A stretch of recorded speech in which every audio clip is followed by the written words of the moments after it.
안녕하세요. 제 이름은 이수영입니다. 세종시에 있는 대외경제정책연구원에서 왔습니다. 이름에서 알 수 있듯이 저희 대외경제정책연구원에서는 대외 저희들에 대해서 많이 연구를 합니다. 그 예로 오늘 제가 말씀드린 수출도 있고요. 또 요즘에 많이 이야기되는 FTA나 통상 문제에 관련해서도 많이 연구를 하고 있는데요. 그 중에 한 주제로 제가 오늘 강의를 맡은 주제의 이름은 수출이 되겠습니다. 예, 그러면 제가 오늘 무엇에 대해서 이야기를 할지 간단하게 먼저 소개를 드리고 그 다음에는 제가 듣기로 여러분 많은 분들께서 학생이라고 들으셨어요. 풋풋한 대학생 분들이라고 들으셔서 물론 아닌 분들도 있지만요. 그래서 대학교에서 하는 강의 내용 중에 제가 이 연구를 하면서 직접적으로 이용한 개념이 어떤 것이 있는지 여러분들이 좀 친근하게 다가올 만한 개념이 있는지에 대해서 조금 이야기를 드리겠고요. 그 다음에는 요즘 수출은 중요하고 또 수출에 대한 논의가 많이 있는데 요즘 수출은 어떠한지 그리고 단기적으로는 어떤지 장기적으로는 어떤지에 대해서도 먼저 말씀을 드리겠고요.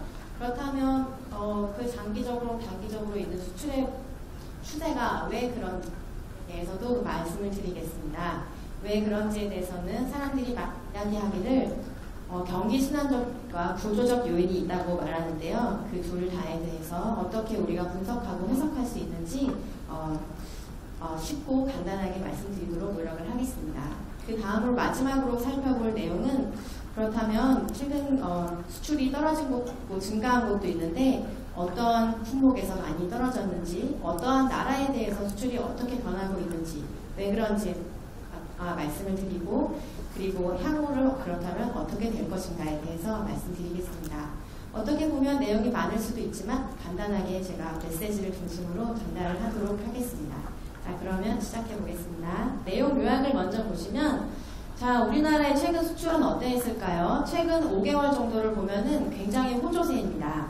전년 동기 대비해서 20% 이상 성장하였다. 17% 이상 성장하였다 하는 좋은 뉴스들이 요즘에 많이 나오고 있습니다.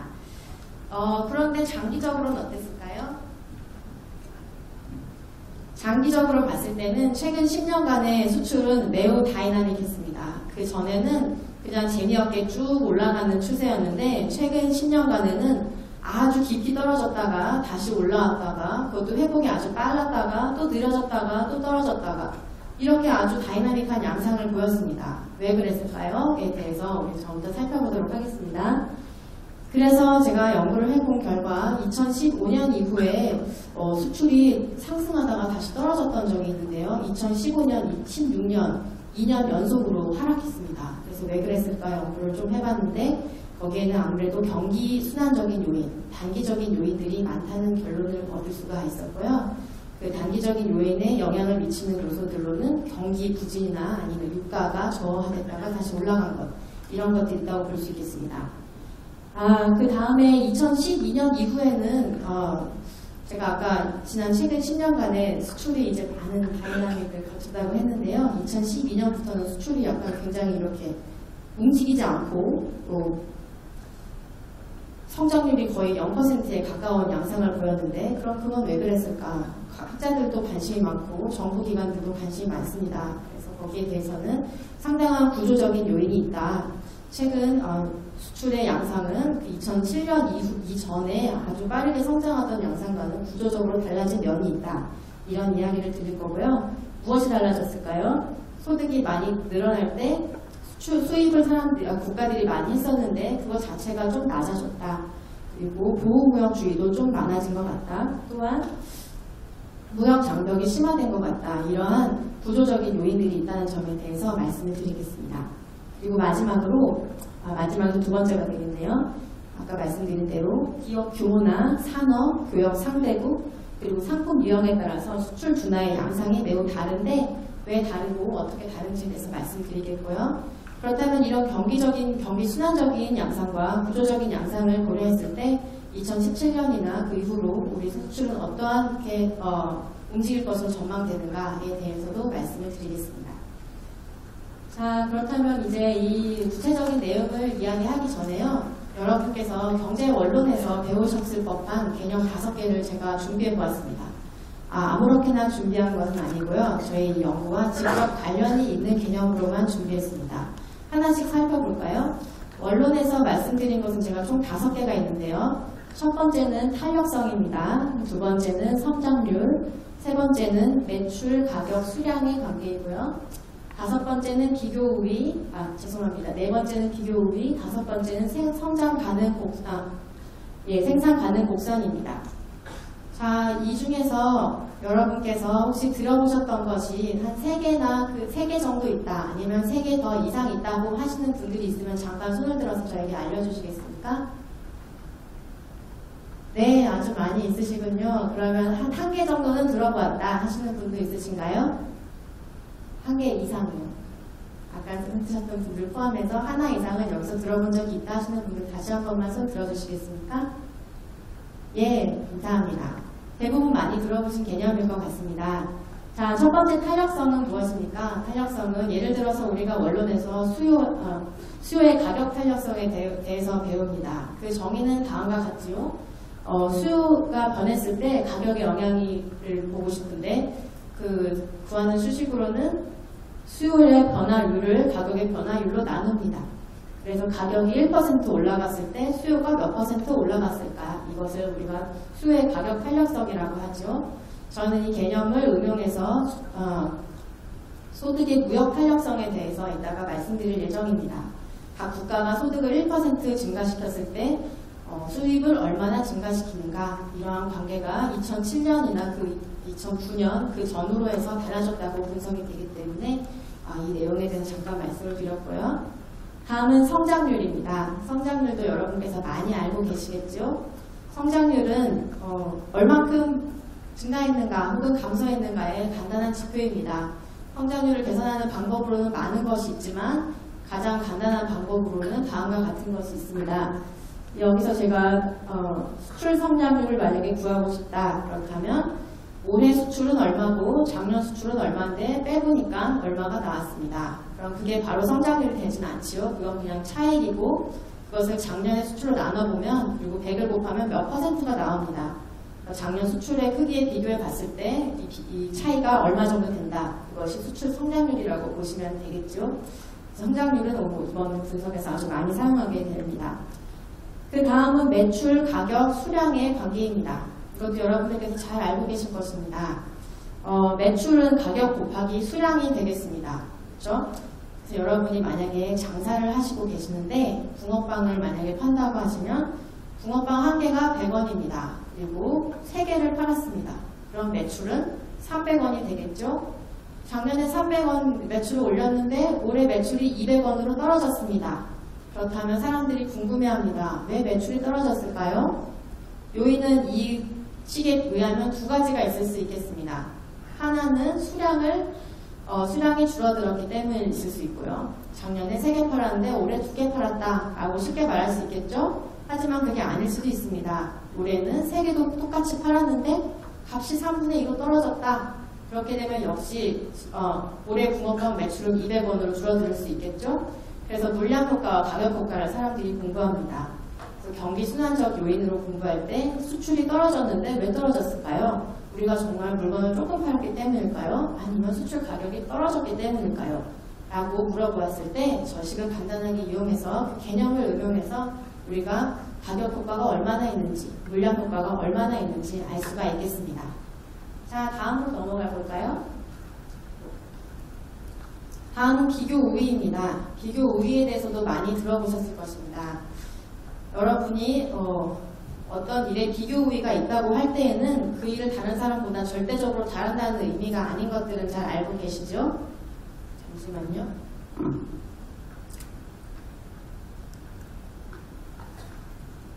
네, 예를 들어서 여러분이 학교 앞에 룸메이트와 함께 같이 살고 있습니다. 그리고 여러분이 집에서 할 일은 밥하고 빨래하는 거 2가지만 있습니다. 그래서 2가지를 다 하고 싶은데 내가 밥은 저 친구보다 더 잘하고 빨래도 저 친구보다 더 잘한다. 그러면 제 룸메이트가 네가 밥도 하고 빨래도 해라. 그러면 그게 경제적으로 말이 되는 말일까요? 안 되는 말일까요? 안 되는 말이죠. 제가 제 룸메이트보다 밥도 더 잘하고 빨래도 더 잘하지만 제가 그걸 다 하게 되면 우리 집 룸메이트랑 살고 있는 이 집에 생산이 더 많아지는 것이 아닙니다.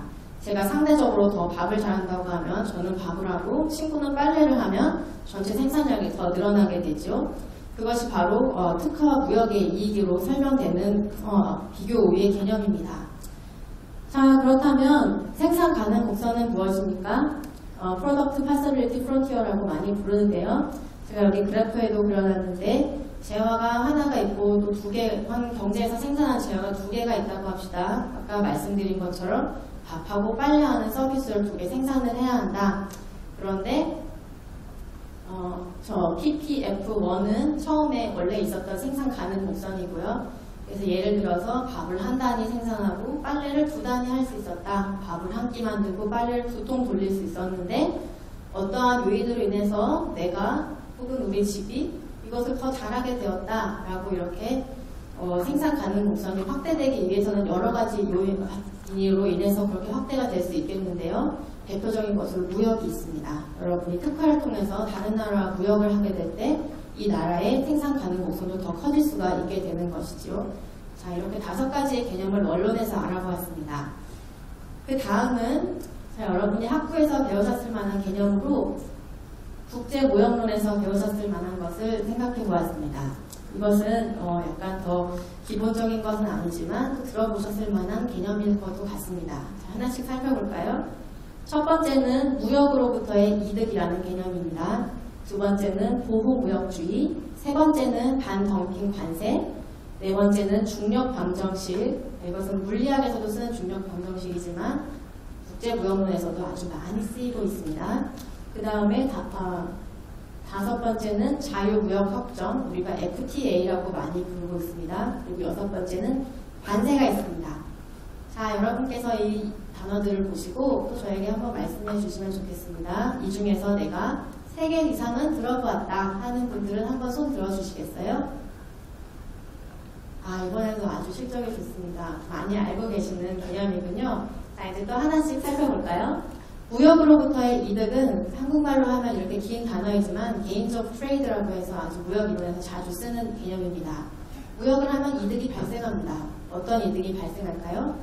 아까 말씀드렸던 것처럼 비교 우위와 특화를 사용해서 한 나라의 생산량이 많아질 수도 있겠고요. 그리고 후진국이나 아니면 혹시 선진국이라고 해도 다른 나라로부터 물건을 수입해서 그것이 또 어떤 물건인지 알아감으로 인해서 더 생산성이 좋아지는 학습 효과가 있을 수도 있고요. 반대로 수출 시장은 어렵기 때문에 수출 시장에 진출해서 무엇인가를 팔아보려는 노력을 열심히 하면서 무엇을 배우는 학습 효과가 있을 수도 있습니다. 그리고 생산이 많아지게 되면 고용도 늘어나겠죠. 그리고 고용이 늘어나게 되면 나라의 후생도 좋아질 수가 있습니다. 이런 것들이 다 무역의 이득 중에 하나겠습니다. 그 다음으로는 보호무역주의가 있습니다. 무역을 하면 좋기만 할까요? 우리는 수출에 대해서는 좋게 생각하지만 수입에 대해서 나쁘게 생각하는 경우가 많습니다. 자, 우리가 중간재를 원래 우리나라 중간재를 사용했는데 갑자기 외국 중간재를 많이 사용하게 돼서 우리나라 중간재에 일하는 사람들이 직장을 잃었다. 누군가가 이렇게 주장할 수도 있겠죠. 그렇게 하다 보면 정부의 입장으로서는 그 외국 중간재를 우리나라에 수입하는 것이 달갑지는 않을 것입니다. 그럴 때는 무슨 태도를 가지게 되겠습니까? 보호무역주의가 있을 수 있습니다. 하지만 사람들은 또 무역의 이득도 알고 있기 때문에 항상 보호무역주의를 채택하는 것은 아닙니다. 어떤 정부의 기조에 따라서 사람의 성향에 따라서 달라질 수가 있죠. 그래서 보호무역주의는 자국의 산업을 보호하고 다른 나라로부터 수입을 좀 억제하려는 그러한 생각을 말하고요. 최근에 트럼프 대통령이 당선이 되었는데 미국에서요. 트럼프 대통령의 많은 지지층 중에 어떤 사람들이 있었냐고 말합니까? 우리가 알고 있기로 저 중부나 중서부에는 러스트벨트, 옛날에 철강 산업들이 많이 성행했었는데 지금은 많이 사람들이 일자리를 잃어서 힘들게 살고 있는 지역, 그 사람들이 트럼프에게 많이 표를 주었습니다. 왜냐하면 트럼프는 보호무역을 아주 공건하게 말했기 때문이겠습니다. 그래서 보호무역은 이런 개념이라는 것을 아시고 넘어가시면 되겠고요. 반덤핑 관세는 제가 여기에 대해서 잘 설명을 하고 있는 오늘 재미있는 유튜브 비디오를 보여드리려고 했는데 한국은행에서 유튜브가 실행이 되지가 않네요. 안타깝게도. 제가 간단하게 말씀드리겠습니다. 반덤핑 관세는 예를 들어서 어떤 나라가 미국이 우리나라에서 세탁기를 수입했습니다. 삼성 세탁기를 수입했다고 합시다. 그런데 미국에서 열심히 조사를 해보았더니 미국에 수입된 가격은 80만 원인데 한국에서는 100만 원에 팔리고 있다고 합시다. 그렇게 되면은 미국에서는 왜 내수 가격보다 우리에게 하는 그 수출 가격이 더 싼 겁니까? 수출을 위해서 누가 보조금을 준 것은 아닙니까? 이렇게 싼 세탁기를 우리가 수입함으로 인해서 우리나라의 세탁기 산업들이 죽어가고 있습니다. 라고 말할 수가 있습니다. 그래서 80만 원과 100만 원의 그 차이 있죠? 그 차이의 몇 %를 반덤핑 관세로 물릴 수가 있습니다. 이것은 이제 각국의 그 분쟁이 될 수도 있고 분쟁이 해결이 안 되면 이제 WTO로 제소를 하기도 하고 그러는데요. 반덤핑 관세의 개념은 이런 것입니다. 그래서 보호무역 기조가 심화될 때는 반덤핑 관세도 높아지기도 하고 그리고 반덤핑 관세가 많이 부과가 되었을 때는 보호무역주의가 심화됐다라고 사람들이 말하기도 하죠. 자, 다음으로는 중력방정식입니다. 여러분 중력방정식에 대해서 들어보셨을 것입니다. 그리고 잘 아시는 분들께서는 이 식에서도 무척 익숙하실 것이라고 생각합니다. 우리가 물리학에서 아는 중력방정식은 무엇입니까? 자, 여기 좌변에 보면 F가 있죠. 그것을 중력이라고 합시다. 두 물체 사이에 중력이 있는데 그 중력은 G라는 상수가 있고요. 그 다음에 위에는 질량, 그 두 물체 사이 두 물체의 질량이 있습니다. 물체 1의 질량 M1 그리고 물체 2의 질량 M2가 있습니다. 그걸 곱하고 그 다음에 밑에는 거리가 있죠. 거리의 제곱을 나눕니다. 그래서 중력은 두 물체의 질량의 곱에 비례하고 두 물체의 거리의 제곱에 반비례한다. 이것이 중력 방정식입니다. 그런데 국제무역이론에서 1972년에 젠 팀버겐이라는 똑똑한 사람이 이 이론을 가지고 왔습니다. 국제무역에도 이러한 방정식이 존재합니다. 우리도 국제무역을 중력 방정식을 통해서 추정할 수 있습니다. 라고 말한 것입니다. 그래서 그 사람은 이렇게 말했습니다. 중력에 해당하는 F는 한 나라가 다른 나라로 수출하는 양과 같습니다. 그래서 그 수출하는 양은 무엇에 관계를 가지고 있냐면 어떤 상수가 있고요. 그 다음에 질량 대신 GDP를 사용합니다. 총소득을 총생산을 사용한 것이죠. 그래서 M1, 국가 1의 소득, 총소득, 그 다음에 M2, 국가 2의 GDP, 거기에서 국가 간의 거리를 나눕니다. 간 거리의 제곱을 나누면 이것이 수출을 한 나라에서 그 다른 나라, 두 나라 사이에 수출을 설명하는데 상당한 영향이 있다고 그 사람이 처음에 주장을 했습니다. 여러분, 이 이론이 어떻게 일리가 있어 보이는지요? 아니로 보이는지요? 고개를 흔들어 주셔도 되고 끄덕끄덕 해주셔도 좋습니다. 어떻게 생각하시는지 저에게 잠시 알려주십시오. 네, 많은 분들이 끄덕끄덕 하시는군요. 맞습니다. 이 이론은 놀랍게도 많은 설명력을 가지고 있고 2017년은 지금도 아주 널리 사용되고 있습니다. 그래서 두 나라 사이의 수출을 혹은 수입을 설명할 때 이 중력방정식을 많이 사용하곤 하는데요. 저도 오늘 한 구조적인 요인의 분석으로 이 중력방정식을 사용한 결과를 간단하게 보여드리도록 하겠습니다. 그리고 다섯 번째로는 자유무역협정이 있습니다. 자유무역협정은 두 나라 간에 아니면 더 많은 나라가 함께 할 수도 있는데요.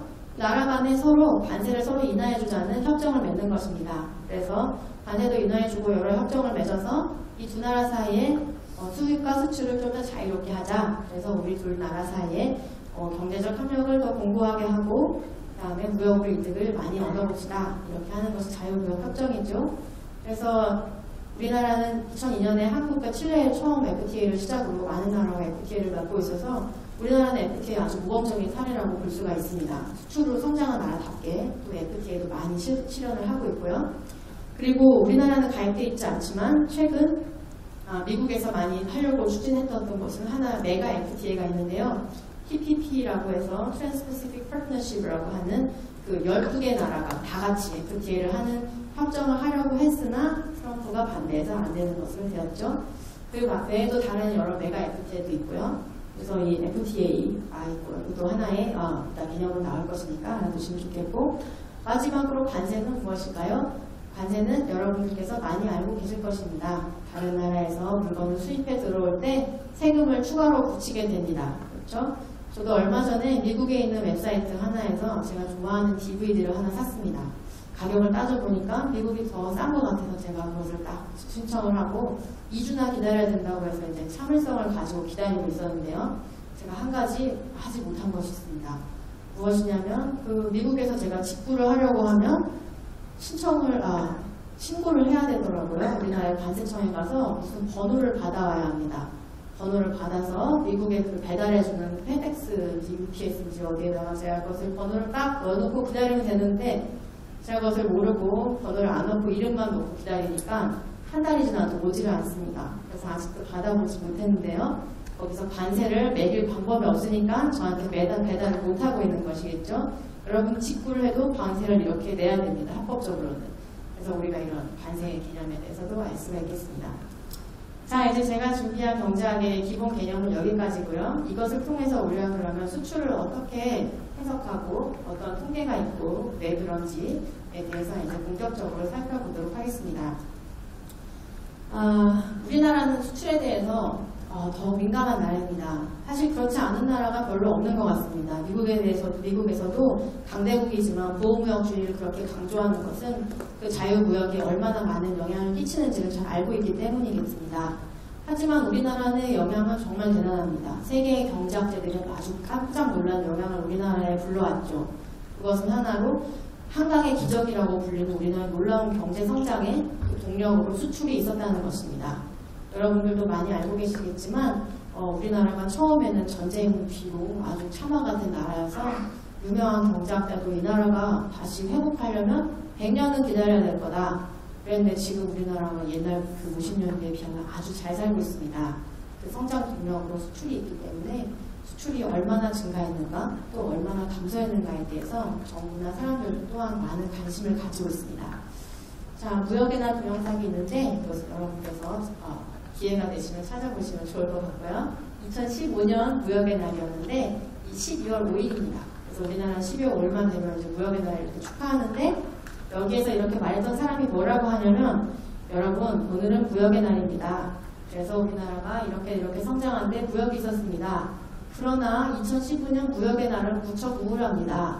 왜일까요? 우리나라의 무역이 많이 줄어들었기 때문입니다. 원래 성장만 하던 무역이 성장률이 그냥 감소하는 정도가 아니고 실제로 금액이 줄어들어서 우리는 오늘의 무역의 날은 우울한 날입니다. 이렇게 말을 했습니다. 2015년에. 그런데 이제 한국의 단기 수출 추세가 어떤지 잠시 이제 제가 본격적으로 살펴보겠는데요. 2017년 5월 1일 연합뉴스를 보면은 아주 기쁜 목소리가 또 밝은 목소리가 나오게 됩니다.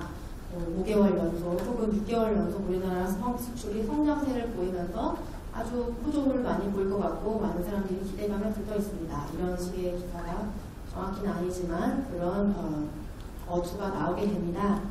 자, 무슨 일이 있었을까요? 한국 수출은 2015년부터 2016년까지 20개월 연속으로 마이너스 성장을 하였습니다. 매우 이례적인 일이었는데요. 그러다가 2016년 11월 정도부터 이제 다시 양의 성장으로 바뀌게 되어서 사람들이 기대를 하게 되었고요. 2017년 3월 수출액을 보면 488억 불로 전년 동월 2016년 3월에 대비해서 13.6%나 증가했습니다. 최근 경기 회복 전망, 특히 선진국이나 신흥국 중에 주요 신흥국을 중심으로 경기 회복 전망이 좀 커지고 유가도 요즘 좀 올라가가지고 기대가 많이 되고 있는 요즘 최근의 상황입니다. 자, 그렇다면 제가 아까 말씀드린 장기 수출 추세로 한번 가서 볼까요?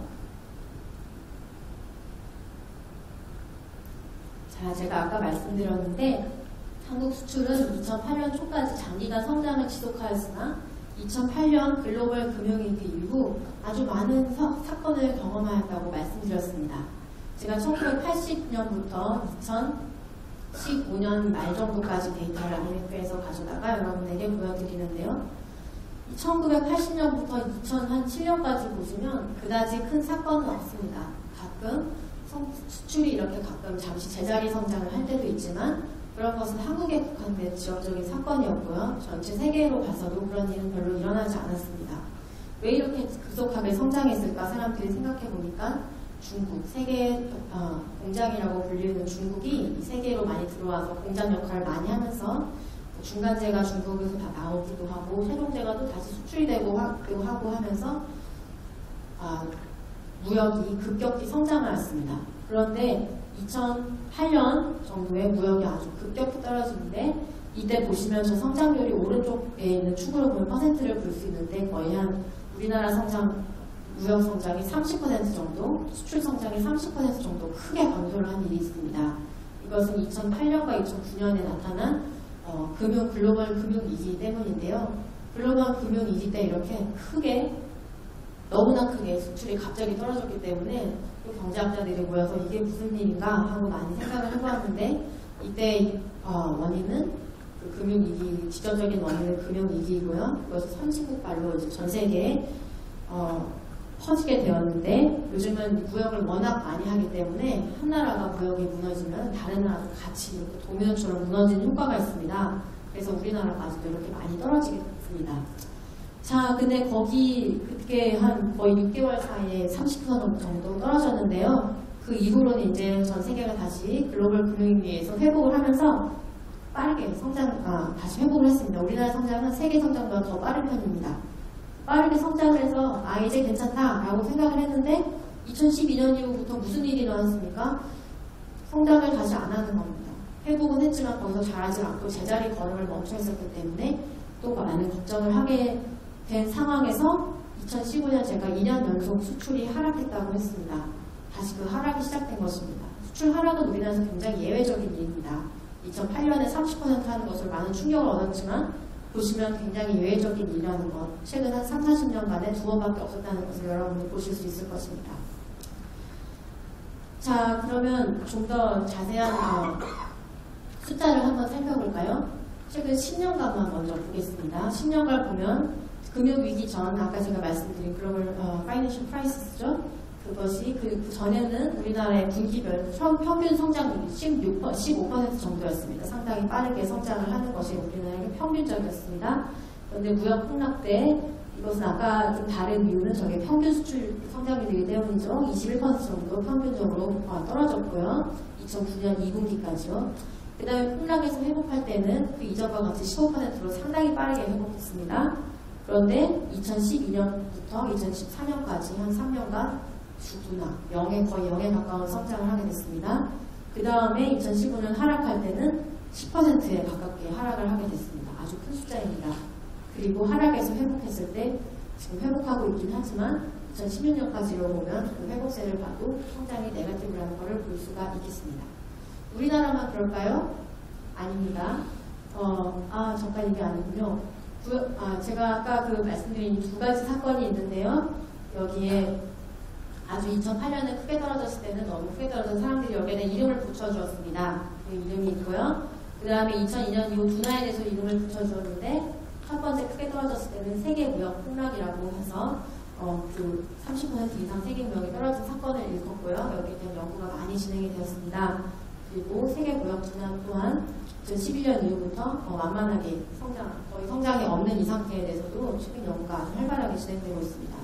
두 가지 이름을 알아놓으시면 이것이 어떤 일이었는지 기억하실 때 도움이 될 것 같고요.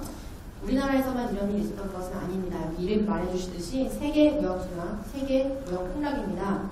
그래서 세계 장기 수출 추세를 보시면 여기 맨 위에 왼쪽에 보시면 전 세계 수출량이 그려져 있고요. 여기 채워져 있는 그림은 수출 레벨이고 그 다음에 점선은 수출 성장률입니다. 그래서 이렇게 변화한 것을 최근 10년간으로 보실 수 있고요. 우리나라는 굉장히 유사하죠. 세계의 수출 성장률하고. 그래서 우리나라를 보시면 무역 폭락 시기에 같이 폭락하고 성장은 더 많이 했지만 회복은 더 많이 했지만 그 둔화는 양상이 비슷하고 그 다음에 하락도 비슷합니다. 그래서 이코노미스트지에서는 우리나라의 성장이 수출 성장이 세계 성장과 너무 비슷해서 우리나라를 전 세계의 거울처럼 프록시라고 볼 수 있다고 말을 합니다. 중국을 보시면 중국도 비슷한 양태가 있기는 합니다. 그렇죠? 2008년에 좀 크게 떨어졌으나 다시 성장하고 중국은 저렇게 계절성이 많이 있는데 아시아 국가들 중에서 중국이나 베트남 경우에는 저런 계절성을 보이는 경우가 있습니다. 그리고 미국도 보면 어떤가요? 미국도 2008년에 크게 떨어졌다가 2012년 이후 완만하게 되고 다시 하락하고 이러한 것이 매우 비슷합니다. 세계적으로 나타나는 현상입니다. 그래서 우리나라가 왜 이런 현상이 일어나는지 알게 되면 세계에서도 왜 이런 일이 일어나는지 어느 정도 예측을 하고 알 수가 있겠습니다. 요인은 비슷한 부분이 많이 있습니다.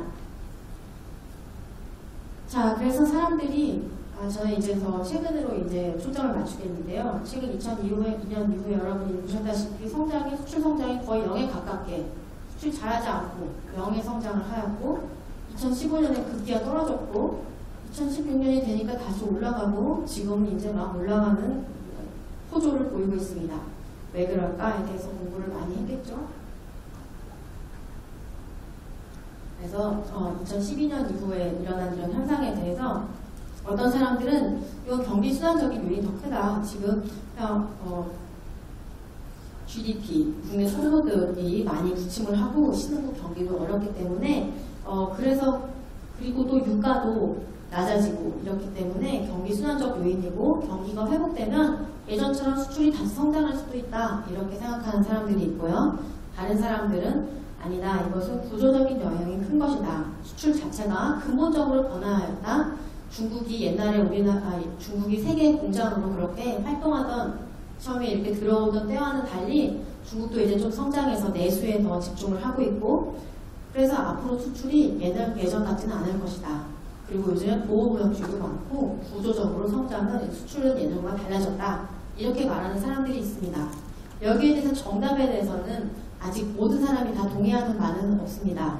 하지만 어느 정도 이러한 요인이 이때는 강하고 이러한 요인이 이때는 강하다는 그런 어느 정도의 동의는 있을 수가 있겠죠. 자, 오늘은 그래서 우리나라의 수출에 대해서 경기순환적 요인이 더 큰가 아니면 구조적인 요인이 더 큰가 둘 다 있는가 언제 그랬는가 등에 대해서도 살펴보겠습니다. 먼저 경기순환적 요인을 보겠습니다. 자, 경기순환에서 계속 가장 많이 영향을 미친 요인은 유가라고 볼 수가 있겠습니다. 자, 제가 지금 여러분께 보여드리는 그림은 여기 바로 한국은행에서 발행한 지수를 제가 사용해서 이렇게 그렸는데요. 먼저 저기 보면 파란색 선은 수출 금액 지수입니다. 그리고 빨간색 선은 수출 물량 지수입니다. 초록색 선은 수출 가격 지수입니다. 이렇게 지수가 세 가지가 있고 나머지 노란색 선은 국제 유가입니다. 기름값이 얼마 정도가 된다. 배럴당 얼마 정도 된다. 라는 그 통계인데요. 같이 움직이는 것이 많이 보이실 거고요. 그 다음에 제가 아까 말씀드렸던 그 붕어빵의 비율을 생각하시면 300원에서 200원이 됐는데 가격 때문인지 아니면 물량 때문인지 생각하실 때 다시 그 관계를 생각하실 수 있습니다. 수출 금액은 가격과 물량을 곱한 금액입니다. 그래서 금액이 변동은 전체 수출 판매한 그 금액의 변동이고요. 그 다음에 가격 지수는 수출 가격을 이렇게 한국은행에서 열심히 계산을 합니다. 가격 지수가 보였을 때 이렇게 움직인다라고 말을 하고요. 물량도 마찬가지입니다. 물량을 지수화해서 2010년을 평균을 100으로 봤을 때 어떻게 움직였는지에 대해서 이렇게 계산을 합니다. 근데 먼저 이제 세 가지를 보겠습니다. 수출 금액 지수하고 수출 물량 지수하고 수출 가격 지수를 보시면 파란색 수출 금액 지수가 움직이는 것이 보이죠? 수출 금액 아까 제가 말씀드린 그 장기 추세와 같이 2006년부터 쭉 올라가다가 금액이 저기서 다 지수로 봤을 때요. 그 다음에 세계 무역 폭락이 있었을 때 쭉 떨어졌고요. 그 다음에 다시 올라갔고 그 다음에 2002년부터 둔화되었고 2015년부터 하락하였고 2016년 말부터 회복했습니다. 똑같죠? 이렇게 똑같은 금액이 있는데 이것을 가격하고 물량으로 나누어보면 이야기가 조금 달라집니다. 먼저 물량을 보겠습니다. 물량은 빨간색입니다. 빨간색 선을 한번 보시면 2006년부터 2014년까지 즉 위기 전과 또 위기 때 그다음에 회복할 때 둔화 때 다 같이 움직입니다. 빨간색하고 파란색 선이. 그러니까 물량이 올라갈 때 금액도 올라갔고 물량이 내려갈 때 전체 수출 금액도 내려갔고 이렇게 같이 움직인 관계가 있습니다. 그런데 여러분께서 2015년 정도에서 보시면은 빨간색하고 파란 선이 서로 갈라지기 시작합니다. 그때 함께 움직이는 것이 무엇일까요? 바로 수출 가격 지수입니다. 수출 가격 지수가 급격히 떨어집니다. 자, 초록색 선을 보시면 2015년 정도에 보면 초록색 선이 많이 떨어졌습니다. 그래서 우리가 어느 정도 이렇게 예측할 수가 이렇게 이해할 수가 있는 것입니다. 수출 금액이 2015년부터 많이 떨어졌는데 왜 떨어졌을까? 그것은 바로 가격 효과 때문이다 라고 어느 정도는 이야기할 수가 있는 것입니다. 가격은 그럼 왜 떨어졌습니까? 그럼 노란색과의 관계를 보시면 알 수가 있죠. 노란색의 줄은 아까 말씀드린 것 같이 국제유가입니다. 국제유가는 둔화 시기에 대부분 배럴당 100달러를 보이고 있었는데 그 이후로 급격하게 떨어져서 최저 가격이 30몇 달러로 알고 있습니다. 그래서 국제유가가 급격히 떨어질 때 우리나라의 수출 가격도 같이 급격히 많이 떨어지게 된 것입니다. 그래서 물량은 증가를 했음에도 불구하고 전체 수출 금액은 감소하게 된 거죠. 자, 아까 붕어빵 예로 들어가면 팔기는 세계를 전년과 똑같이 팔았는데 붕어빵 가격이 많이 떨어졌다 라는 식으로 어느 정도 크게는 이야기를 할 수 있는 것입니다. 그래서 이러한 국제유가의 하락이 경기순환적으로 볼 때 2015년 이후의 수출 하락에 있어서는 매우 큰 영향을 미쳤다고 말할 수가 있겠습니다. 자, 제가 조금 더 정확하게 그 분석을 시도해 보았습니다. 그래서 수출 성장을 물량, 가격, 진입, 퇴출 효과로 분해해 보았습니다. 약간 복잡하게 느껴보실 수 있겠지만 이렇게 생각하시면 비슷하겠습니다. 여러분이 수출을 작년에 3개를 했다고 칩시다. 물건 A하고 B하고 C를 수출을 했습니다. 그런데 2006년에 그랬는데 2007년이 돼서 여러분의 수출 품목이 조금 바뀌었습니다. A하고 B는 원래 많이 파는 품목이라서 계속 팔았는데 C는 안 팔려서 못 팔았고 그래서 수출을 더 이상 안 했고 대신 D가 들어왔습니다. 자, 그러면 이제 품목이 하나가 바뀌었죠. 하나가 교체가 됐습니다. 그렇게 봤을 때 수출이 그러면 올해는 왜 증가했을까? 라고 사람들이 말할 때 이렇게 말할 수 있겠죠. A하고 B 원래 많이 팔던 물건을 올해 좀 더 팔았습니다. 증가했다고 할 때는 더 팔았습니다. 라고 할 수가 있고 그 다음에 작년에 팔다가 올해는 안 판 물건이 별로 없습니다. 그렇게 되면 이것도 어느 정도 수출 증가에는 기여를 하겠죠. 그 다음에 작년에 안 팔다가 올해 새로 판 물건을 많이 팔았습니다. 그러면 새로 들어온 물건 때문에 수출이 이렇게 증가할 수가 있을 것입니다. 그래서 원래 있던 물건, 새로 들어온 물건, 그리고 있다가 빠진 물건 이렇게 3가지로 여러분이 나눠보실 수 있겠죠? 그런데 여기서 한 단계 더 나갈 수 있습니다. 원래 있던 물건이 A하고 B입니다. 그런데 원래 팔던 물건을 작년에도 팔고 올해도 팔긴 했는데 작년엔 10개 팔았고 올해는 7개 팔 수도 있죠? 그럼 물량이 줄어든 거고요. 아니면 작년에도 10개 팔고 올해도 7개 팔았는데 가격이 작년엔 100원이었는데 올해는 70원으로 줄었다던가 아니면 130원으로 올랐다던가 이렇게 원래 있던 물건의 가격이 변동할 수도 있습니다. 제가 그러면 이 수출의 성장률을 총 4개로 나누었는데요. 무엇을 나누었냐면 물량, 원래 팔던 계속 파는 물건의 물량, 그 다음에 계속 파는 물건의 가격, 그 다음에 새로 들어온 품목의 영향, 그 다음에 나간 품목의 영향을 이렇게 살펴봤습니다. 그래서 우리나라가 한 220개 정도 수출을 하는데요. 그 통계를 가지고 단위별로 이렇게 자세한 품목을 가지고 제가 계량 분석을 좀 해보았더니 다음과 같은 결과가 나왔습니다. 여기서 빨간색은 무슨 글씨이냐 하면 빨간색은 통계적으로 1% 안에서 유의미하다는 뜻입니다. 이 말이 여러분에게는 생소하게 들릴 수도 있겠으나 통계적으로 봤을 때도 이게 말이 된다. 이 개수는 의미가 많은 개수라고 정도 이해하셔도 되겠습니다. 그래서 보시면 물량 효과, 가격 효과, 진입 효과, 퇴출 효과가 있습니다. 그리고 이것을 다 더하고 퇴출 효과는 빼주면 나간 거니까 전체 100%가 되겠죠. 그렇게 봤을 때 2014년에서 15년에 우리 한번 포커스를 맞춰봅시다. 왜냐하면 그때가 수출 하락이 많이 일어난 때이기 때문입니다. 이렇게 보시면 가격 효과는 원래 항상 검은색이었습니다. 보시면 가격 효과는 그렇게 유의미한 효과가 아니었습니다. 그러나 2014년에서 15년에 보시면 빨간색으로 변했습니다. 그리고 그 숫자도 원래 12, 3 이 정도에서 16으로 높이 올라갔습니다. 그래서 가격 효과가 원래 팔던 물건의 가격이 많이 떨어진 효과가 2004년에서 2015년에서 사이에 수출 성장률을 이렇게 설명하고 유의미하게 -16%라고 설명을 하고 있는 것입니다. 근데 빨간색이 이때만 나타납니다. 그리고 그 다음에 없어지죠. 이게 바로 유가가 많이 떨어지는 때이기 때문에 수출 가격이 실제로 많이 떨어졌고 그것이 우리에게 이렇게 영향을 미치고 있다는 것을 여러분이 볼 수 있는 것이 있습니다. 그래서 2015년에 있었던 수출 하락, 2016년까지 계속되었던 그 수출 하락에 대해서는 우리가 가격 고가가 큰 영향을 미친다고 말할 수가 있는 것이죠. 그런데 가격이 이제 여러분이 조금 더 깊게 들여다보시면 모든 산업에서 똑같이 떨어지는 게 아닙니다.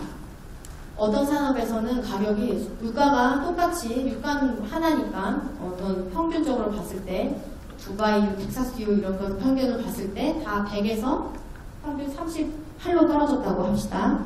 그래서 그런 차이가 매우 큰데 제가 이제 품목을 조금 나눠가지고 가격 지수하고 물량 지수가 어떻게 떨어졌나 보니까 산업별로 상당히 다른 양상을 보이고 있었습니다. 그 이유가 무엇일까라고 생각해보니 학문적인 용어로 단순재화, homogeneous goods하고 차별재화, differentiated goods가 있는데 그 둘 사이에 다르다는 것을 알 수 있었습니다. 제가 무슨 말을 하는 것인지 다시 한번 말씀드리겠습니다. 단순재화는 좀 생산하는 것이 좀 더 쉽고 기술이 많이 들어가지 않으면 그 산업, 그 물량별로 많이 차별이 되어 있지 않은 재화입니다. 예를 들면 여기에서 나오는 산업 중에서는 섬유 및 가죽 제품, 섬유를 이렇게 공장에서 만든다던가 가죽을 만든다던가 석탄 및 석유 제품 이런 것에 대해서는 여러분이 생각해 보실 때 제품별로 뭐 브랜드별로 이렇게 많이 차별화가 많이 되는 물건은 아닙니다. 그런데 수송 장비 보실까요? 수송 장비 중에 대표적인 것은 자동차가 있는데 자동차는 대표적인 차별 재화입니다. 여러분이 현대를 살까, 기아를 살까, 쉐비를 살까, 쉐비 볼트를 살까 무엇을 생각을 할 때 그 브랜드 이미지가 매우 강하고 기능도 매우 달라서 소비자의 선호도 매우 강하고 또 만들 때 많은 기술 또한 필요합니다. 이러한 경우에는 석유 가격이 유가가 많이 떨어진다고 해서 가격 영향을 좀 덜 받게 되겠지요. 그렇지만 생산이 좀 더 단순하고 기술이 많이 들어가지 않은 물건에 대해서는 유가가 더 영향이 많이 크게 미칩니다. 유가가 얼마나 생산하는 데 중요한가에 따라서 산업별로 수출 가격 지수가 많이 다른 양상을 보인다는 점을 말씀드립니다. 수송장들 보시면 수출 가격 지수가 빨간색 그래프인데 거의 달라지지 않았습니다. 2012년에서 15년 사이에요. 하지만 섬유 및 가죽 제품을 보시면 거의 50% 넘게 떨어졌습니다. 그래서 이것이 아주 큰 산업별로 이렇게 수출 가격이 떨어지거나 혹은 수출 물량이 떨어지는 것이 많이 다르다는 점을 말씀드리고 싶습니다. 그 다음에 경기 순환적인 요인으로 마지막으로 한 가지 더 볼 수 있는 것이 바로 신흥국의 경기 부진입니다. 신흥국은 2007년 이전에는 굉장히 빠르게 성장하고 있었습니다. 신흥국 저 동남아에 있는 나라들과 라틴 국가들이라든가 굉장히 성장률이 빨랐었는데요. 그 파이낸셜 크라이시스를 겪고 나서 많이 회복이 했지만 그 뒤로는 이제 성장률이 좀 떨어지는 모습을 여러분 보실 수 있을 것입니다. 자, 2010년에 보면 실질 GDP가 퍼센트로 봤을 때 12%죠. 신흥국 평균이요. 굉장히 높은 수치입니다. 10%로 성장하는 것이 얼마나 빠르냐 여러분이 약간 감을 잡고 싶으실 때는 70의 법칙을 아시는지 모르겠습니다만 우리가 흔히 생각하는 70의 법칙이 있습니다. 성장률이 10%로 한다. 그러면 70에서 10을 나눠보시면 7이 나옵니다. 7이 되면 그것은 무슨 말이냐 하면 성장률이 10%로 자라고 있다고 하면 7년 후에는 GDP가 2배가 된다는 뜻입니다. 굉장히 빠른 것입니다. 그리고 미국의 경우는 대체로 2%로 성장합니다. 그러니까 70을 2로 나누면 여러분 산수를 잘 하시니까 무엇인지 아시겠죠? 35가 되는데 미국은 GDP가 2배가 되려면 35년이 걸립니다. 우리나라도 2에서 3% 정도로 성장하고 있으니까 상당히 오랜 시간이 걸리겠습니다. 그 신흥국의 성장은 굉장히 빨랐습니다. 그런데 그 빨랐던 성장이 다시 6%, 4% 이쪽으로 내려오게 됩니다. 역시 중국과 많은 영향이 있다고 하고요. 중국이 이렇게 리밸런싱을 하고 좀 더 성장이 느려지는 것과 신흥국의 성장과도 많은 영향이 있습니다. 그래서 이렇게 떨어지면서 우리나라가 신흥국과도 교류를 굉장히 많이 하고 있고 우리나라뿐만 아니고 세계에서도 많이 합니다. 왜냐하면 신흥국은 노동 비용이 싸니까 그쪽으로 이제 공장을 많이 보내가지고 노동 집약적인 상품을 많이 생산해서 다시 조립해다가 선진국으로 팔거나 아니면 신흥국으로 팔거나 그렇기 때문에 수출을 많이 하는 관계였, 수출 수입을 많이 하는 관계였는데 이쪽이 느려지면서 성장이 느려지면서 전체적인 수출도 좀 천천히 진행이 되는 것이죠. 그래서 이러한 경기 부진의 요인이 있습니다. 자, 이제 다음으로는 구조적인 요인에 대해서 말씀드리겠습니다. 자, 그러면 아까 제가 말씀드렸는데 수출이 떨어졌다 혹은 올랐다 할 때 요즘 사람들이 수출 둔화, 특히 2012년 이후로 계속된 둔화에 대해서 이것이 경기순환적이니까 아니면 구조적인 것입니까 말할 때 경기순환적 요인은 방금 전까지 말씀드린 것이 있고요. 우리나라는 특히 2015년 이후에 그것이 심했고 세계에서도 아마 비슷할 것입니다. 추세가 비슷하기 때문에. 그런데 2012년 이후로 보면은 구조적인 변화가 매우 큽니다. 제가 여러분에게 4분 뒤에 쉬는 시간을 10분 드리겠습니다. 네, 그 4분 동안에는 이 구조적 변화에 대해서 첫 번째 구조적 변화에 대해서 제가 한 세네 가지 정도 이렇게 분석을 해보았는데 첫 번째에 대해서만 간단하게 말씀을 드리겠습니다. 자, 우리가 아까 원론에서 배웠던 개념으로 탄력성을 말했었습니다. 가격이 몇 번, 1% 변했을 때 수요가 몇 퍼센트 변할까? 이것이 탄력성이라고 말씀드렸는데요. 경제학자들도 특히 거시경제학자들이 비슷한 개념을 공부합니다. 어떤 나라 혹은 세계가 소득이 1% 증가했다고 합시다. 그럴 때 이 세계 소득이 늘면은 외국에서 사고 싶은 물건수가 많아지니까 그럼 수입도 늘어날 텐데 1% 소득이 늘어나면 수입은 몇 퍼센트 늘어날까? 라고 그것을 계산한 것이 수입 수요 탄력성입니다.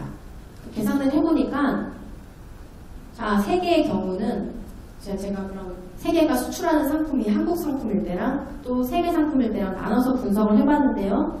평균적으로는 한 이 정도 됩니다. 소득이 1% 늘어나면 수입은 2% 정도 늘렸다고 할 수 있겠습니다. 그런데 이것을 2007년 혹은 2008년 그 금융위기 전후로 비교를 해보니까 전후에 상당히 큰 차이가 납니다. 여러분께서 한국 상품을 먼저 보시면 세계가 1% 소득이 증가했을 때 한국 상품을 몇 퍼센트 늘릴까? 라는 것을 계산해 보았을 때 금융위기 이전에는 2.3%, 2.3이라는 숫자가 나왔는데요. 그런데 금융위기 이후에는 1이라는 숫자가 나옵니다. 굉장히 많이 줄어들었죠. 옛날에는 소득이 1 늘어나면 그보다 2배 덜을 수입을 했는데 요즘 최근에는 소득이 1 늘어날 때는 똑같이 1밖에 수입을 더 안 합니다. 그러니까 수출과 수입이 줄어들 수밖에 없겠죠. 이것이 한 가지 이유가 되고요. 한국 상품만 그런 것은 아닙니다. 세계 상품에 대해서도 비슷한 숫자가 나오는데요. 세계 소득이 1% 늘어났을 때 세계에서 전 세계로부터 수입하는 양이 글로벌 금융위기 이전에는 2.1 정도였는데 그 이후에는 최근에는 1.1로 줄어들었습니다. 많이 줄어들었습니다. 예전에는 3까지 갈 때도 있었다고 하는데 요즘엔 이제 그러면 GDP하고 이 수출이 거의 1대1의 관계로 배치가 되는 상황이 된 것입니다.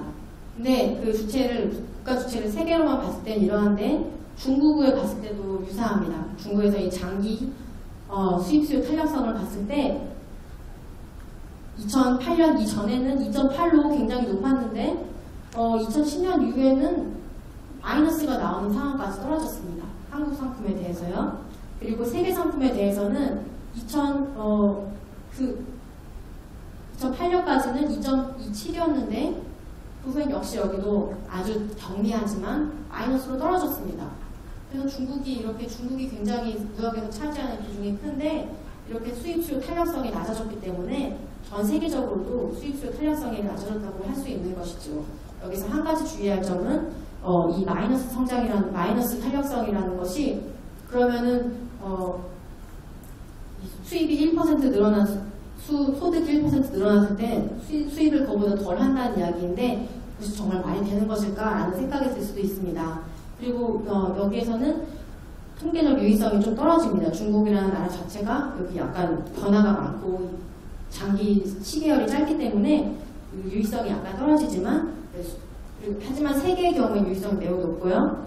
중국의 경우에는 유의성이 떨어짐에도 불구하고 이렇게 글로벌 금융위기 전후로 수입 수요 탄력성이 급락하는 양상이 중국과 세계가 비슷하다는 점을 아시면 되겠습니다. 자, 그럼 우리가 어디까지 왔나요? 최근에 수출의 양상이 이렇다는 것에 대해서 말씀드렸고 경기 순환적인 요인에 대해서도 말씀을 드렸습니다. 쉬는 시간에 한 학생분이 오셔서 질문을 주셨는데 그렇다면 유가의 영향이 최근에 큰 거라면 유가의 영향이 앞으로는 어떻게 될까요? 라고 질문하셨습니다. 정말 좋은 질문입니다. 여러분들께서 많이 궁금하실 거고요. 유가가 회복되면 당연히 수출도 올라가는 부분이 많이 있을 것입니다. 지금 우리나라가 5개월 연속 수출 성장을 하고 있는 것도 유가 회복과 상당히 관계가 큽니다. 지금 50 몇백 달러 이렇게 배럴당 나오고 있는데요. 그렇게 회복하면서 수출 회복도 지금 상당히 빠르고, 그 다음에 반도체 가격도 좀 올라간 면이 있고요. 그 다음에 수출 가격 지수도 그와 함께 같이 올라간 면이 있습니다. 그렇다면 지금 우리나라 수출이 이렇게 호조를 보이기 때문에 앞으로는 얼마나 더 올라갈까요? 라는 것이 질문이 많이 들어오겠죠. 여러분도 궁금하실 거고요. 그렇게 지금 그 유가가 올라갔기 때문에 수출이 회복된 면이 있다면 유가가 더 올라가고 또 신흥국 경기가 더 나아진다면 당연히 수출이 더 좋아지는 부분이 많이 있을 것입니다.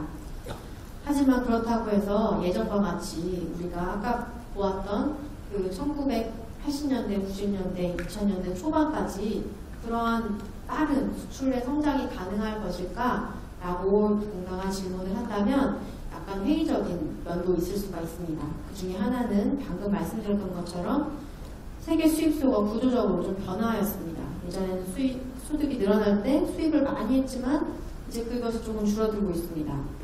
그리고 다른 요인들도 있는데 함께 살펴보겠고요. 자, 그렇다면 구조적으로 이렇게 변했는데 왜 변한 것일까? 라고 질문했을 때 제가 중국 요인이 크다고 말씀을 드렸었고요. 네, 그럼 여기에서 다음에서는 중국 요인이 얼마나 정도 될지 살펴보도록 하겠습니다.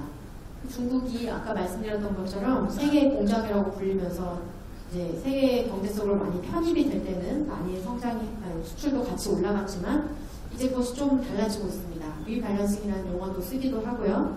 네, 중국이 이제는 해외 공장으로서 이제 값싼 물건들이 있지 않습니까? 여러분 메이드 인 차이나라고 하면 가지고 있는 이미지가 있죠.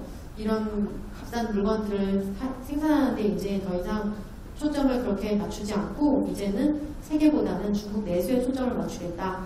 우리나라 사람들이 이제 좀 GDP도 많이 성장했고 중산층도 많이 생겼는데 그들이 원하는 좋은 물건들을 만드는 데 더 집중을 하겠다라는 이제 그 기조의 변화가 약간 있고요. 그러면서 이제 무역이 더 줄어든 효과가 있다고 볼 수 있겠습니다. 평균 GDP 성장률을 보시면 2002년에서 11년 사이에는 굉장히 높습니다. 10.6%죠. 제가 아까 말씀드렸던 것 같이 70의 법칙을 적용하면 중국은 이대로 성장만 하면 10년 뒤에 2배가 되는 굉장히 빠른 성장을 하였습니다만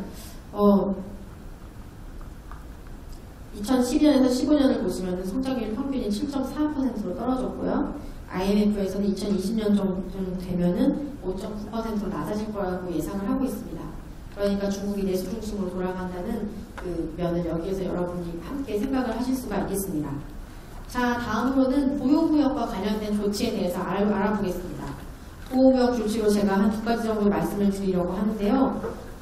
첫 번째는 여기서 보시면 수입 규제 조치라는 것이 있습니다. 아까 말씀드렸던 반덤핑 관세가 있는데 그것도 수입 규제 조치의 하나고요. 세이프 가드라는 조치도 있는데 그것은 국내 산업에 심각한 피해를 야기하거나 그런 우려를 낳는 수입을 제한하는 무역 규제 제도로 그 조치 적용을 피해서는 심각한 피해가 자기 국내 산업에 심각한 피해가 있다는 사실을 잘 증명해야 하지만 그 절차를 진행해서 세이프 가드를 발행을 할 수가 있습니다. 그래서 이 안티덤핑, 즉 반덤핑 관세나 세이프 가드 등 무역을 제한하는 조치들이 최근 상당히 늘어나고 있습니다. 제가 여기 그린 그래프를 보시면 여기에 그린 그래프를 보시면 2000년부터 시작하죠. 1999년까지 이제 있었던 것, 그 앞에 몇 년을 합해서 10배 정도 되는 개수, 그 반덤핑 관세나 아니면 세이프 가드나 이런 수입 규제, 한국 상품에 대한 수입 규제 조치가 이 정도 되었었고요. 2004년, 5년, 6년, 2010년까지 10개 미만이었으나 2006년에 보시면 42개로 급증한 것을 볼 수가 있습니다. 그래서 부호무역주의라 보호무역주의 이렇게 사람들이 이야기를 많이 하는데 실체가 없는 것이 아닙니다. 실체가 있습니다. 실제로 이런 조치들이, 수입 규제 조치들이 많이 발생을 해서 예를 들면 이런 것들이 있는데 2016년 걸 한번 볼까요? 우리나라가 2016년에 철강 산업에서 많은 반덤핑 관세를 받았습니다. 2006년 8월 5일부터 9월 5일까지 미국과 인도, 베트남 등에서 한국산 열연 강판, 내년 강판, 아연도 금강판, 아연도 금강판 이런 것에 대해서 굉장히 높은 반덤핑 관세를 받은 바가 있어서 한국 기업들이 울상이 되었습니다. 그 자세한 그 반덤핑 관세에 대해서 부과를 하고 또 그럼 한국 기업들이 가만히 있지 않죠. 그럼 자료를 발행해서 그쪽에 또 보내고 그럼 그 미국에 있는 정부 관련 기관에서 또 그것을 검토를 하고 이제 각 기업에 대해서 우리는 최종적으로 이런 관세를 매기겠다, 반덤핑 관세를 매기겠다 이런 일련의 그 진행 과정이 있는데요. 그 진행 과정을 김앤장에서 어떤 회계사님께 들은 적이 있었는데 굉장히 자세하고 이 한국 기업들의 충격은 매우 큽니다. 물론 이게 처음 받는 일은 아니지만 갑자기 50% 이상 받는 반덤핑 관세를 받았을 때는 사업 자체가 힘들어지는 일들도 생길 수가 있습니다. 그래서 상당한 충격을 안겨줬던 사건으로 언론에서도 많이 언급이 되었었습니다. 그래서 이런 보호무역 조치가 있다는 것을 알 수가 있고요. 반덤핑 관세만 있는 것은 아닙니다. 보호무역 구조로 돌아설 수 있는 게 다른 방식으로도 할 수가 있다. 어떤 게 있을까요? 여기 보시면 글로벌 트레이드 알러트라는 그런 기구가 있는데요. 여기에서 한 2010년 정도부터 이 기구가 시작되었습니다.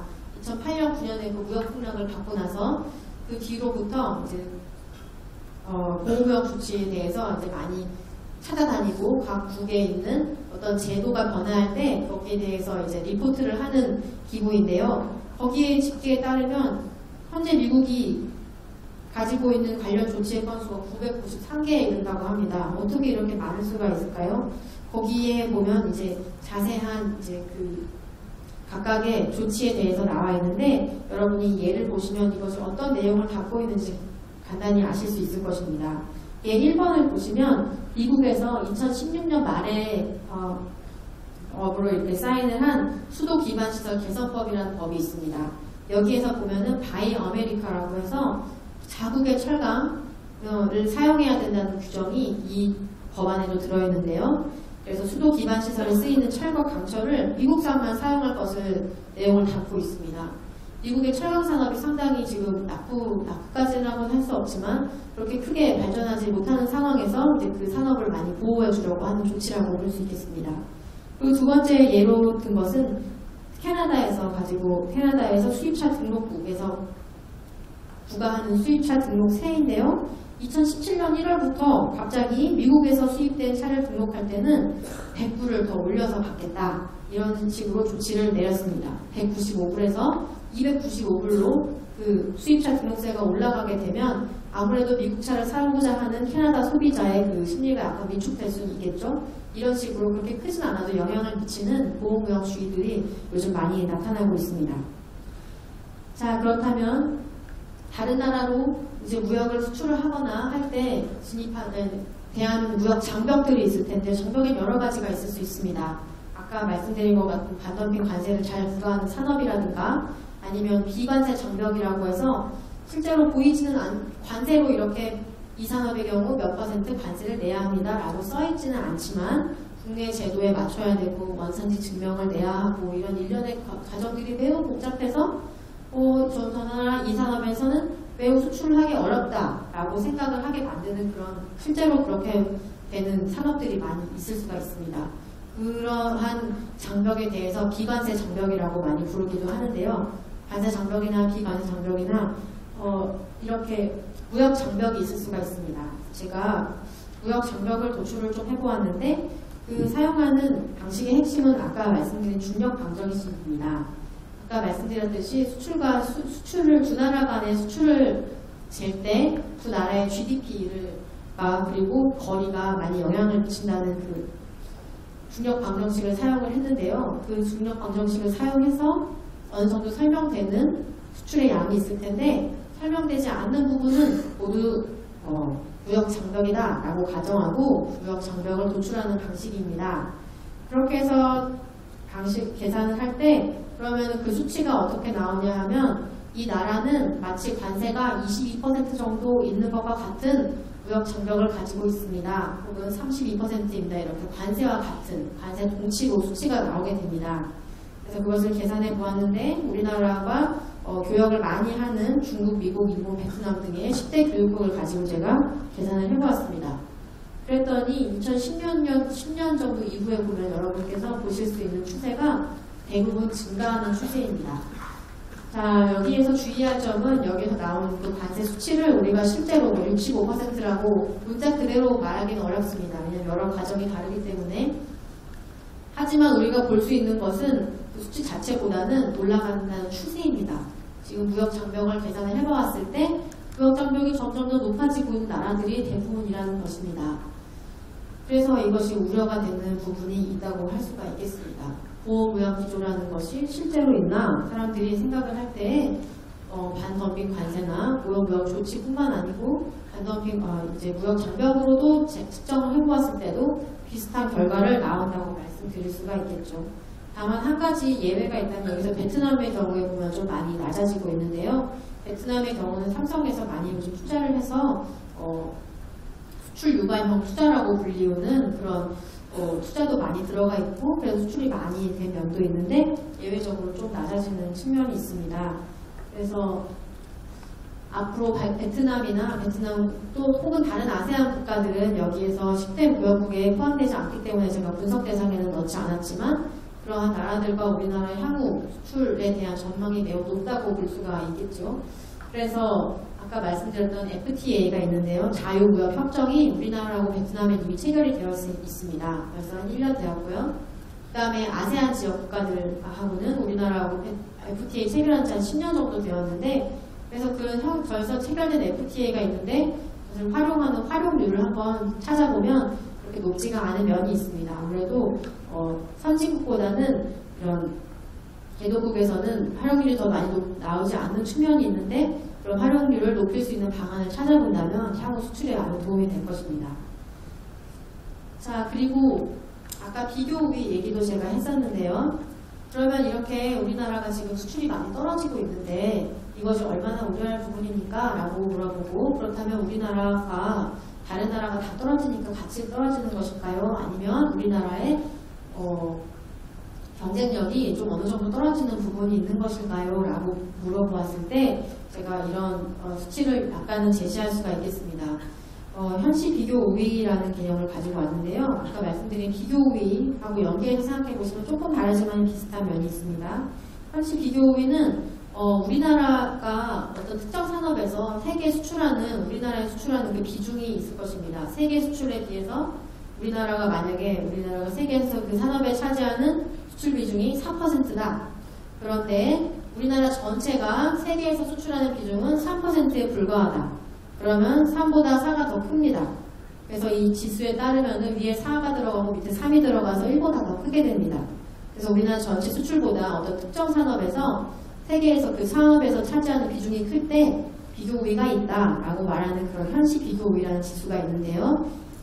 매우 간단한 지수입니다. 그리고 간단한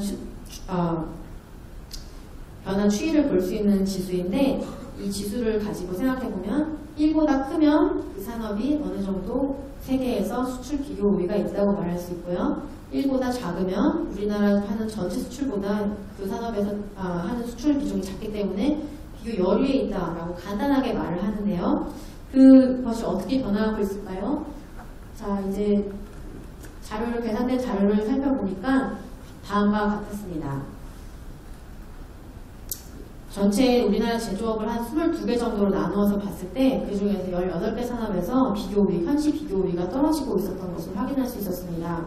다행스러운 것은 1에서 1 미만으로 떨어지는 것, 즉 비교 우위가 있다가 열위로 떨어지는 것은 아니었지만 비교 우위에 있다고 계속 비교 우위에 있다고 하더라도 그 비중이 약간 줄어드는 면이 있다는 것은 약간의 우려가 될 수 있는 부분인데요. 여기에 보시면 비교 우위가 가장 큰 산업별로 제가 나열을 해놓았습니다. 영상 음향 및 통신 장비 제조업, 그 다음에 운송 장비 제조업 등등 이런 제조업 분야를 보시면 비교 우위가 살짝 떨어지고 있는 모습을 볼 수가 있겠습니다. 자, 여기까지 구조적인 요인을 제가 말씀드렸습니다. 소득에 비해서 수입을 좀 적게 한다. 그리고 무역 장벽이 올라가고 있다. 보호주의, 보호무역 조치가 많이 진행이 되고 있다. 그와 함께 비교 우위도 조금 떨어지는 면이 있다라고 말씀을 드렸는데요. 자, 이제 좀 구체적인 양상에 대해서 조금 더 간단하게, 그렇다면 수출 좀 더 자세하게 비교를 해볼 때 그 떨어진 양상이 어떠한지에 대해서 좀 간단하게 말씀드리겠습니다. 양상을 말씀드리기 전에 개괄적으로 우리나라 수출 비중이 어떤가 말씀드리겠는데요. 기업 크기별로는 다음과 같습니다. 대기업과 중소기업과 중견기업으로 나누어 봤을 때 대기업이 하는 우리나라 수출은 전체 수출의 63%입니다. 2016년에 비해서요. 그러니까 전체 한 3분의 2 정도는 대기업이 담당하고 있다고 볼 수 있겠습니다. 여기서 재미있는 것은 당연히 대기업의 숫자가 적고 중소기업은 훨씬 많은데 중소기업의 경우는 많은 기업이 조금씩 수출하고 있고 대기업의 경우는 작은 기업이 많이 수출을 하고 있습니다. 그래서 그러한 통계가 있다는 것을 볼 수 있고요. 우리나라가 가장 수출을 많이 하는 나라는 중국입니다. 중국과 그 다음에 미국, 그 다음에 일본, 그 다음에 베트남이 빠르게 성장해서 올라오고 있고요. 이 정도로 보실 수가 있겠고, 그 다음에 무슨 유형의 수출을 많이 하는가 알아보면 중간재가 가장 많습니다. 여기에서 제가 중간재 그리고 자본재, 소비재로 이렇게 나누었는데 각각의 예를 생각해보면 어떤 것인지 쉽게 아실 수가 있을 것입니다. 우리나라가 수출을 많이 하는 반도체, 디스플레이 같은 경우는 어떤 물건의 부품으로 사용되기 때문에 근데 아예 원자재는 아니고 중간재라고 많이 하고요. 중간재라고 할 수 있고 자본재는 각종 기계를 말합니다. 휴대폰 제조하는 기계 이런 것이 자본재고 소비재는 고추장이나 휴대폰 같은 이런 물건, 최종 생산물을 말하는데요. 제가 이 고추장의 예를 여기에 썼냐면 우리나라 그것은 약간 다른 이야기지만 전자상거래를 가장 많이 사용하고 있는 산업 중에 하나가 고추장 산업이라고 합니다. 그래서 통신 판매, 인터넷 판매를 많이 하는 곳이라고도 볼 수 있을 텐데요. 아무튼 이런 것은 소비재입니다. 우리나라는 중간재 수출이 63%로 가장 많고 소비재 다 완성되는 것은 13% 정도에 불과하다는 것을 보실 수 있겠습니다. 자, 품목별로는 반도체, 여러분 잘 아시겠지만 반도체, 기계, 자동차 등이 그리고 선박 네, 그 정도가 우리나라의 주요 수출 품목이고 13대 수출 품목이 전체 수출의 약 4분의 3을 차지할 정도로 많은 비중을 차지하고 있습니다. 자, 그러면 이러한 것들은 어떻게 변했는가 볼 때 자, 제가 이것은 약간 빠르게 진행하겠습니다. 시간이 별로 없기 때문에 결론으로 지금 가고 있는데 여기는 네, 2015년의 수출 감소는 선진국보다 신흥국에 대한 수출 감소가 더 많기 때문에 더 많이 감소했다고 볼 수 있겠고 2015년을 보시면 소비재 경우에는 소비재는 무엇을 만들려고 수출하는 게 아니고 진짜로 그 물건을 이제 사용하기 때문에 수출하는 것이라서 경기가 좀 좋으면 더 많이 팔립니다. 그런데 선진국의 경우에는 소비재는 좀 늘어난 것이 있습니다. 2015년은 전체적으로 수출이 하락했음에도 불구하고 소비재 수출은 증가했습니다. 그래서 2015년의 하락의 경우에는 선진국보다 신흥국에 대한 수출 부진에 기인한다는 것을 말씀드릴 수 있겠고요. 그 다음에 제가 그 다음 한 장은 넘어가겠고 다음 장에서 보시면 기업 크기별 수출 비중이 나오는데요. 수출 부진 현상은 대기업 수출에서 보다 두드러진다는 것을 알 수가 있겠습니다. 대기업 수출이 우리나라 전체 수출에서 차지하는 비중이 2012년 이후로 꾸준하게 떨어진 것을 볼 수가 있습니다. 그렇다고 해서 확 많이 적어진 것은 아닙니다. 68% 정도에서 62% 정도 떨어진 것이기 때문에 그렇게 크진 않지만 상대적으로 대기업의 수출 비중이 떨어지면 중소, 중견 기업의 수출 비중은 늘어나게 되겠습니다. 그래서 2009년은 즉 무역 폭락이 있을 때는 중소기업의 수출이 가장 많이 떨어졌었고 그 중소기업의 수출이 가장 많이 떨어진 것은 2015년에도 마찬가지입니다만은 그래도 그때에 비하면 중소기업이 더 선방하고 있다는 것을 그런 결과를 알 수가 있었습니다. 그래서 중소기업에 대한 좋은 정책을 사용해서 중소기업이 정말로 필요하고 중소기업의 효율성을 높일 수 있는 그런 정책을 사용해야 한다는 점도 어느 정도 여러분께서 생각하실 수 있겠고요. 그 다음에 서비스 수출은 어떨까요? 여러분이 서비스 수출이라고 제가 말씀드리면 보통 서비스를 어떻게 수출합니까? 라고 말씀드릴 수 있을 텐데 서비스는 우리나라 경제에서 굉장히 큰 부분을 차지하고 있습니다. 그래서 서비스 수출은 운송, 여행, 건설 정도가 우리나라에서 많이 되고 있는 서비스인데요. 2009년, 8년부터 2016년 이후로 시세를 보면 최근 2년간의 서비스도 굉장히 마이너스 성장을 한다는 것을 알 수가 있습니다. 참고로 말씀드리면 선진국의 경우에는 서비스 성장은 이런 무역 둔화나 또는 무역 하락에 비해서 굉장히 견고하게 유지되는 부분이 있는데 우리나라 서비스 수출의 부분은 줄어들었기 때문에 서비스의 경쟁력을 좀 더 강화할 필요가 있다는 점도 알 수가 있겠고요. 그 다음에 제가 아까 고추장님 말씀드렸는데 전자상 거래는 어떨까요? 인터넷으로 판매하는 물건은 소비재가 많고요. 그것을 많이 줄어들었는가 생각해보면 그렇지가 않습니다. 전자상 거래는 사실 집계가 요즘은 그렇게 아직까지 많이 발달하지 않아서 상품 수출만큼 이렇게 정확하게 따져볼 수는 없습니다만 집계한 것으로 보았을 때는 전자상거래 수출은 일반 다른 재화상 수출에 비해서 그와 달리 견고하게 성장세를 유지하고 있다는 것을 알 수 있다는 점에서 전자상거래는 앞으로 미래가 좀 밝다고 볼 수가 있겠습니다. 자, 그러면 이렇게 우리가 분석을 해보았을 때 향후 수출 전망은 어떠할까요? 제가 아까 말씀드렸듯이 국제유가하고 단기적인 요인을 생각해보면 국제유가하고 GDP, 다른 신흥국의 GDP가 좀 올라간다면 앞으로 수출은 이렇게 계속 호조를 계속 보일 가능성이 있습니다. 지금 2016년 11월부터 계속해서 이렇게 전년 동기 26%, 22% 이렇게 성장을 하고 있는 것도 국제유가와 함께 한 것입니다. 그렇지만 2016년에 비해서 2017년에 20% 성장했다고 해서 그것이 얼마나 많을 것인지를 생각해보면 2016년 역시 굉장히 수출이 낮았기 때문에 낮은 것에서 26% 더 성장해도 아직도 낮을 수가 있습니다. 그래서 앞으로 그럼 수출은 어떻게 될 것인가 생각해보면 한국무역협회에서 다음과 같은 전망을 내놓았습니다. 2017년 우리나라 수출이 전년 대비 3.9% 증가한 5,165억 달러에 이를 것이라고 전망하였습니다. 한국무역협회는 선진국과 주요 신흥국의 경기 회복과 유가의 완만한 상승이 예정되니까 이러한 증가세를 보일 수 있을 것이라고 예측을 하고 있고요. 그 다음에 수출 물량이 수출 단가보다 더 많이 회복할 것이라고 이렇게 예측을 하였습니다. 그런데 저희가 아까 말씀드린 그런 구조적인 요인의 영향도 물론 있습니다. 구조적 요인으로 제가 말씀드렸던 보호무역 기조, 주의 기조라든가 아까 여러분께서 보셨듯이 한국 상품에 대한 수입 규제가 작년의 경우 40건을 넘습니다. 2010년 이 정도의 4건이었다고 생각하면 10배가 넘는 증가가 있었습니다. 그리고 무역 장벽도 올라가는 추세가 있다는 것을 보았고 수출 자체가 이제 더 많이 줄어들었다. 중국 요인이 있다는 이러한 점이 있기 때문에 그 예전과 같은 눈부신 성장을 하기에는 그렇게 예측하기에는 어려운 면도 있습니다. 그래서 그러한 점을 염두에 두시고 이제 이 유가와 신흥국이나 혹은 선진국의 경기 회복을 생각하시면은 이 정도로 예측을 할 수가 있는 것입니다. 그리고 수출의 요인을 영향을 미치는 다른 요소도 있을 수가 있습니다. 브렉시트가 일어났는데요. 하드 브렉시트로 아주 빨리 나간다고 한다면 그것이 또 수출에 악영향을 미칠 수도 있는 것이고요. 미국에서 금리도 인상한다고 하고 그리고 트럼프 대통령의 정책도 상당히 불안하고 이러한 보호무역 기조가 계속 될 것이라고 예측한다면 어느 정도 불확실성이 있다고 여러분께서 생각하실 수가 있겠습니다. 자, 그렇다면 이제 결론으로 가겠습니다. 반복해서 말씀드렸지만 수출 하락과 회복의 경기 수단 요인이 있습니다.